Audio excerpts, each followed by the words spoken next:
right in this particular area, we don't have a tree. So I'm gonna have to go down to the bottom of the canyon, find us a tree. And so this is what I'm gonna show now. I'll get by that, get around that cow, let her go, and then I follow her down there on the rope. And when we get down there where we can get to a tree, then I'll stop her, and then the men will get in there and we'll heal her and get her around, work her around, tie her up to the tree. And that's what this is showing. It's trying to go to a tree when you don't have to.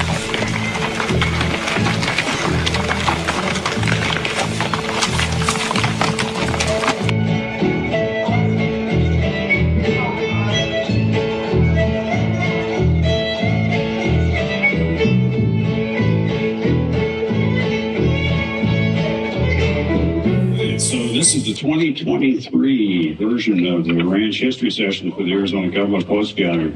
We've been doing this for, 22 or 23 years, where we've been featuring a local ranch and doing the history of that ranch family. And it's been fascinating. I've been doing it for the last 8 years, and I've enjoyed each and every one of them. And it's just a treat and an honor to be able to do this for the gathering. This year, it was suggested, actually by one of the folks that we did a few years back, a good friend of mine by the name of John Robert Hunt, some of you may know, that we feature a Cowboys cowboy instead of the ranch. And I thought, yeah, we ought to do that. Just so happens that I got a good friend. That's it. Cowboys cowboy. We play music together. Suggested it to the board of directors and the general membership of the gathering, and everybody went, yeah, that sounds like a great idea. So Monk Maxwell is that man, and he's sitting right here, and he has a lot of stories to tell. As you're listening to those stories, you'll think that this guy has lived one heck of a life, or he's the world's biggest liar. But he's got photos to prove it. And so we'll just turn it over to Monk. Take it away. All right. Thank you, Joe. Appreciate it. And thank you, folks, for coming. And I'll tell you my story about my family and my career. And I've been punching cows since I was 10 years old. It's been a long time now, about 70 years. So I've seen a lot of changes. A lot of things has happened down through the years. And then I believe in tradition. And I was one of the most luckiest kids in the world to work with my dad. He was an outstanding horseman. And I had a chance to ride some of the best horses growing up. And I feel really, really fortunate for that. So I spent my life trying to keep that going. And so I do the California old-time traditional vaquero type training and make my horses handle work. Also, I developed the business as a contractor doing roundups and stuff. And then I use this equipment and everything to do that job. And by doing that, it helped me a great deal to be able to do that job that is awful difficult to do. And anyway, we'll go through it here, and I'll give you as much on it as I can.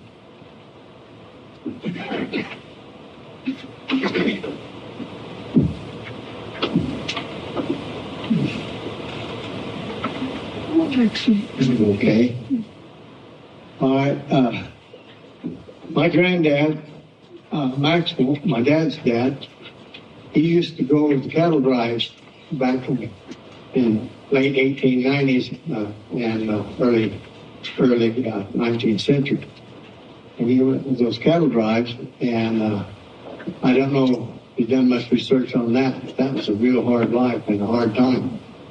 And it took special kind of people to do that. And anyway, that's what he was doing for a living. And then he met my grandmother over here in Snyder, Texas, there on a cattle drive. And of course, like all cowboys, he was a bronc rider and liked to play, and they bucked horses out and stuff. And he met my grandmother they held up, that's the herd rest for there too. And they had like a Sunday afternoon deal, and that's kind of like how rodeo got started. Anyway, they'd book the horses out, and he'd thumb them in his shoulders, he wouldn't spur them, and he just had a lot of fun doing that. Well, it was my dad, and he was a bronc rider and a horseman, and then I wound up trying it, and I wasn't the best bronc rider in the world, but I didn't walk much. So, anyway, what's the next time? Okay, this is my grandmother, and I was there at my mother's place out there in Chino, and I sat down with her on that couch one day and visited with her. And she was in her late 90s there probably, and she was telling me a story about coming out to Williamson Valley out here, and they homesteaded out here in 1960. And it took them 3 years to come across. Well, my granddad went on the wagon and with the herd, and he come back when they delivered the herd, and then he'd pick her up, and then they'd make a leg of the trip. It took them 3 years to come from Snyder's, Texas, out here pulling the wagon. And then they settled out here about 12 miles from where I'm at right now. And it was quite an adventure. She had 3 kids on the way, and I don't know how she did it. She used to tell about the best dugouts. Well, I got to thinking about that. My granddad, he's on the drive coming down. Well, he digs a hole in the ground, like 12 by 12 or something like that, builds it all up, and he leaves there, and then he goes and with her again, comes back, picks her up, and goes, well, you look at that and you wonder, how could anybody do that today? I mean, there's no way. And how they did it then, I don't know. They were just tough people, you know. Anyway, okay, now we'll go to my mother's side of the family. And my mother's people had ranch over at Magdalena, and went from Magdalena to Reserve, New Mexico. And he had several ranches in there.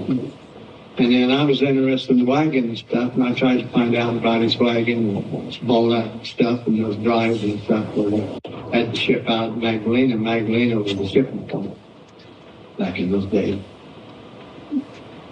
Okay, there's a picture of him. This was my granddad right here, and he was that's with his crew there, and that was at Magdalena shipping yard. And you see these poles out here. Well, those cattle back those days, when the train would come in, usually they'd blow a horn. Well, when they do that, they just wipe out the crowd. So they put these on there and everything. So if the cattle tried to run, well, it would keep them from turning crows down. And that's what that's on there for. All right, this is part of the family. This was my grandmother here. This is my Uncle Walter and my Aunt Myrtle. And some of the others in there, I don't know. I never got to meet them. It was a long time before my time. But that was part of the Steen family. And my granddad, he's not in that picture. All right. When people drifted through, now we had several people that come in, well, like my Uncle Gene and his family, they come in, and then the Tatums come in. There was 80 people here, and they come through out of Texas into New Mexico, and they all cross through where my granddad's ranch was because of the water, and that was part of the trail that would come out west, and that's a picture of that windmill there at his ranch on the edge of the San Augustine Plains, and that's part of it. His ranch was located over there by Horse Springs and out of Dabble, New Mexico. This was about my dad. Dad was born out there at the homestead out there in 1919, and his dad died when he was about 8 years old and was orphaned, and he went from ranch to ranch and worked at ROs in a lot of places, and had a pretty hard life growing up. And on these cow pits, a lot of times the cow boss was kind of like your dad, you know. And they were tough on you and stuff, but they wanted you to be good, and they were hard on you. They made you do stuff. You had to be able to ride the horses, and you got bucked all day to get after you and kick in your britches and make you get back on and make your hand out. And it was a hard life, and you had to learn that. And either you had it in you or you didn't. Okay, what else? Okay, this was my Aunt Nella and Uncle Gene, and my uncle, he run the YOLO Ranch for about 22 years. And his dad, and they all come out of the, well, I forgot the name of that place down north of Amarillo, Texas, and worked their way out. And my uncle, he went to work for the Babbitt Ranch when he was 12 years old and run the wagon up there for 18 years. And he was an accomplished cowman, good hand, real good hand. And then my aunt, she married a guy before my uncle, Dean, that I knew, and he homesteaded on the ranch where I'm at back in 1920. He started that ranch, and he was an old spade bit guy. That's where I got this influence from, and wanted to develop that and try to keep the traditions going. And these spurs and stuff was the kind of spurs, the old California spurs, that they wore and used as part of their equipment. Well, I made this particular pair. I couldn't buy any, so I made this pair as near to like his as I could. And I made them crude, which they didn't have a lot of tools and stuff. I just used the rasp and rasp them out and cut them out. And then I had some old silverware. I cut out the silver on it, and I had a good friend of mine put it all on there for me. And anyway, I made those spurs last a year for them. And I'd always wanted a pair, but I couldn't get them. I couldn't find them. So I made those, and I used them all the time. It's probably some of the best pair of spurs I've ever owned. Not just because I made them, but because they're well balanced and they work well. And so, okay, here's my dad. He of course, was a horseman, and he was in the cavalry. And he wound up at Fort Bliss, and he loved it in there. But Dad had a horse fall with him, and it busted his kidney, and he had to have the kidney taken out, so they discharged him on medical on account of that. And he never got to finish it, but he loved it, and had a lot of fun with it. And there's my dad at the River Ranch where he was raised, which is Circle Bar Ranch and Stewart Ranch, as we knew it. And Dad was an outstanding bronc rider. And he wasn't a rodeo bronc rider, but outstanding rider, because we were known as horse breakers, not horse trainers, but horse breakers. And you break these horses, and then you ride whatever you had. Well, that particular horse he had was a bucking son of a gun. And I seen him buck with Dad a lot of times. He just sat up and ride him and go on, never thought nothing about it. Well, I've done it too for years. I wasn't a rodeo guy, but we had to ride, and we rode them all day. I've had horses buck me 10 times in a day and try to buck you off or kick you or whatever, And it was just what you had to learn. Well, here's the deal on wild cattle. This is how I got started. I was, well, Dad worked for Bill Taylor, and this is the old Bogler Ranch over there out of Wikia. And they gathered 1,800 cattle off the mesas, and then they fought and laid out another 1,800. And the big steer, big horns on them and stuff. And when I was a kid, and Bill Taylor was the cow boss there, and he taught me to rope a bucket when I was 3 years old. And that's how I got started roping, and I guess that was part of the influence on me, working wild cattle and developing my own business doing that. That's part of the crew. My dad is on the gray horse on the end, and the guy next to him was my Uncle Gene. They were both working there at the time. And the guy in the middle, I think, is Bill Taylor, this fellow right here. And I think that was him. And he was an old wild cow guy, and he went all over the country doing contracts, using those wild cattle, and that's how I kind of got influenced to doing that. Okay, this is the YOLOs here. They're getting ready to grill some cattle in the back pen there. And I don't know if it's fall or spring work. I see calves in there, so I assume it's spring work. And my dad and Perry Henderson, Perry Harper, I mean, they built those trails back in 47 and 48. Hey, this is a picture of my dad down at the wine glass ranch down in Del Rio. And Dad has various real severe heart attacks and lost almost half his heart. And he was really messed up, but he just kept working and riding and working and training horses. And he loved to do that. And this was a horse that belonged to my cousin that my dad trained for him. And Dad was an excellent hackamore man, which is what I'll get into here. And learning to use these hackamores to train and work horses with is a real art. And Dad was pretty good at it. And I started young learning, and I spent half my life learning how to use the hackamore and the snaffle bit to get your horses to work right. And then I graduated into the bridle, and that takes a lifetime to do that. Okay, here's a horse my dad picked up, and I've done it too, and most of us do. We just built and stuff, we go pick up these spoiled horses. And I think this is Kitty and Nick, and Dad trained him, and we'll find a horse that I ever rode in my life. I mean, Dad did a great job training him. And he won all kinds of stuff in the horse shows and stuff. And then Dad sold him, and he went to Arkansas and become a great champion there and won everything they had. And that was a horse Dad trained, an excellent horse, and I got to ride him one. What does it mean to say a spoiled horse? This is a horse that's got bad habits and maybe stampede, run off with you, or maybe fall over backwards, or bite you and kick you and stuff like that. So you got to get him over so you can put him to work. That's what I mean by a horse like that. Thank you. This was a horse Dad picked for me when I was a kid, and he won grand champion with him, the reining horse, and he made a great rope horse and stuff. And that's basically my horse, but Dad liked him so much I let him ride him. All right. This is about my mother. This is my mother.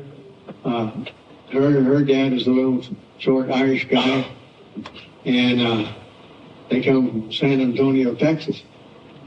And his dad was a sheriff, and he got killed in a gunfight. And my granddad was born in a jail cell, you know, like on Gunsmoke, and my granddad looked just like Festus Hagan. He had the same kind of hat, rolling mule, and everything, looked just like him. And he was born in jail, but anyway, he come out and he raised Angora goats and sheep and cattle. And then my mother was born down at Wheaton. He had a cow pit down there, way back. All right, this is a picture on over here. It's a picture of my mother and I, and we had that, you notice that old battery radio. We didn't have TV or anything those days, so and that's influenced me on music. And we'd sit on Saturday nights and we'd listen to Gandro Opry and everything. And we all loved music, and of course my folks were dancers. And around here in Prescott those days, you could go to a dance any weekend, and they had dances every place. And all the cowpokes would go to dances, and they'd visit, and they was all good dancers. Anyway, that's how I got started in wanting to play music.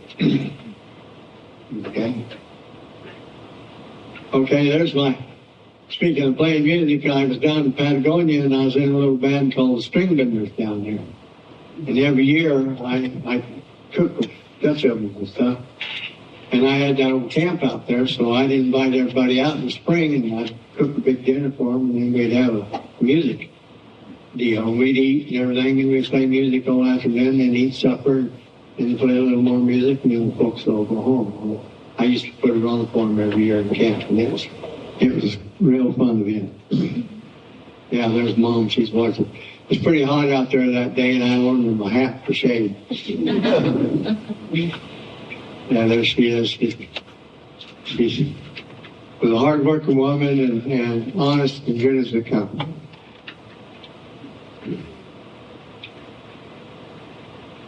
Okay, there's our whole family down there, and that's in the early 50s, that's right after my sister. And there she is, there's my sister with us, and that particular day, and we had a great time that day. And there's me and Wanda and my sister, and that was a recent picture. When was that? So, yeah, okay. 20 years ago, see, that's the trouble with those little guys. We can't keep track of time. All right, there's my youngest son, and he was down here, come out with Joe's, and brought the grandkids, and we got to play some music and had a great time, big time. Hadn't seen him in a long time. There's a picture of the whole family, and his family, and me and one. All right, now here's Levi. This is Ben's oldest brother, and unfortunately we lost him to cancer, and it was a terrible deal. But just before he died, he come down. He got to spend some time with me and working and doing that contract, and he got to go out and work with him, and that's him working and helping me out. And then this was the grandson, and all the boys, they all went to Marines. They were all Marines. And they had quite a deal. And then instead of a bunch of cows, I worked them too hard when they was young, so they chose law enforcement. So they took careers as law enforcement. And they've done real well, real proud of them. There's me playing the fiddle for the kids, the grandkids. I got a whole hassle of them now, and I got to spend a little bit of time with them, and I'm in camp down there. I'm playing the fiddle too. Okay, this is my sister's boy, Scott, and Scott spent quite a lot of time with me in camps and stuff, and I took him out, and he's helping me, and this is over on a ranch in New Mexico, and he's come down to help us there today.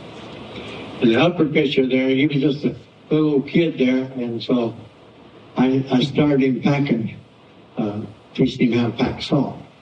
He could barely pick up a block of salt, and anyway, I was showing him how, and he's helping me. He had a ball going. Explain why you're packing salt. Yeah, in mountain country or places where you don't have road, we have pack mules and stuff, and we pack 50-pound blocks of salt out to the cattle, and so I take and that's what my packing tape's about. But you pack the salt, feed out to cowboy for the cowboys for the cattle, and I have a video of that showing how to do it. It's supplement feed that they have to keep them healthy. Yes, you got a question? I may as well. Are you mentioning wild cattle anywhere? Yes. We'll get into that a little later. I've got videos that I've had that'll show how to do this and a system that I learned how to do. And anyway, we'll get into that and we'll talk about it. And I mentioned it before because I'm known for that wild cattle deal, and I was a little kid when I first started. All right, everybody says, well, Monk, where did you get your name? Well, here it is. My dad had a camp at the ROs, like the sandstone camp. And that windmill there, where that red arrow was at, Mom was out there looking for me and calling for me and everything. And then back those days, I climbed on everything. Up on the post and everything. And she called me a little monkey all the time. Well, I went out there, she couldn't find me, and I climbed up the top of that windmill. And so she got after me and scolded me and everything, and then she kept calling me a little monkey, and then she shortened it up to Monk, and that's where I got my name. I'm Virgil Jr., so Dad and I used to rope a lot and in competition and horse shows and stuff. And so by me going by Monk, but then they knew who between the different fellows. They said Virgil, well, both of us did answer. But that's how I got my nickname, Final. All right, this is a picture of my mother when I had been probably wasn't 6 months old there. And then, like I said, my dad's working horses. There he is, he's riding young horses, and this was back in North Carolina. He was working for the Chapel Ranch back there on the little ranch they had there for a while. I don't think he's there very long, but that was back in those early days. All right, there's pictures of me, and all I ever wanted to do is be a cowboy. And I had my rope, and I could rope my bucket, and I was all excited, and I chased the dogs and the chickens and anything else I could find rope at. But that was my dream. When I got out of school, I wanted to rope and ride reining horses. That's going to be my occupation. All right, here's my first horse. He was a nightmare. And when I first started, he was you think the little Shetland ponies would be nice, and that doesn't mean it's something going to be ever seen in life.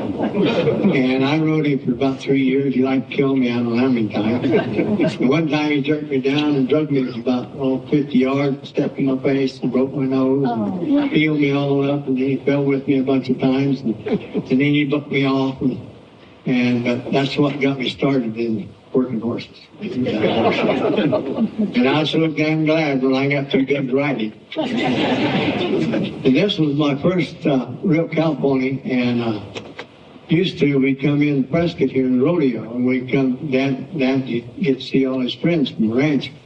So he'd come in, and those cowboys would give me change.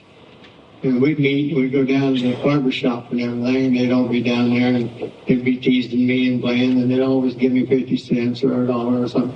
Well, I saved it all, and I wound up with $35. And so Dad bought this horse for me with that cowboy money. And that was my first actual real horse right there.